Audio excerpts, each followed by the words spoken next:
If you put a frog in boiling water, it will jump out instantly. But if you put the same frog in normal water and heat it slowly, it will just sit there, adjusting until it dies. That's exactly what comfort zone does to you. It doesn't destroy you all at once, it cooks you slowly, rising the heat and killing your dreams 1 degree at a time. Neuroscience shows that your amygdala, brain survival system, is designed to keep you safe. And by safety, it means familiarity. So every time, it would choose familiar misery over unfamiliar opportunities. And here's the scary part, even pain can become comfortable if you stay in it for too long. Think about someone, it might even be you, stuck in a toxic friendship you hate and complaining on it all the time and still not leaving it. Why? Because change feels scary and staying in feels safe.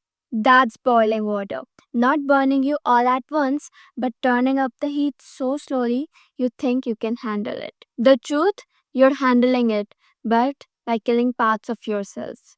Your brain is like a prediction machine. It loves patterns, and when it knows what's coming next, it relaxes. But growth, it lies in uncertainty, and your brain hates uncertainty. So every time you try to do something you're uncertain of, your brain pulls you back to what's familiar. This comfort zone has held you for a long time, and now it's time to break free. And I'm right here for you. Here's the 3 step escape plan from your comfort zone. Let's go. The first is finding your comfort zone. Your comfort zone is the place where you keep choosing what's easy over what's better for you. Doom scrolling for just 5 minutes turns into 2 hours. Staying in bed for a little longer makes you run late.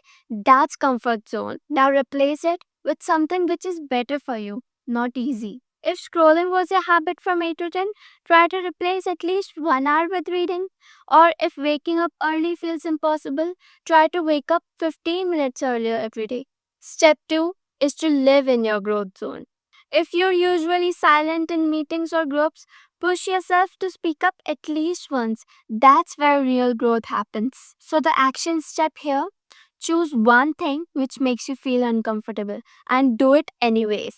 Step 3, make discomfort your habit. I'm such a big fan of this rule, I can't even tell you. Let me show you. Here's the secret, discomfort stops feeling uncomfortable if you keep showing up again and again. Your brain rewires itself, and suddenly what scared you becomes your new normal.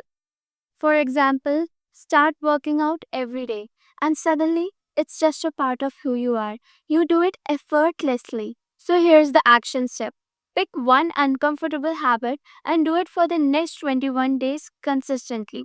Watch how your brain adapts it. So, the golden rule is if it feels scary, you need to do it because comfort feels good until it kills your dreams. So, step out now. See you in the next video. Bye.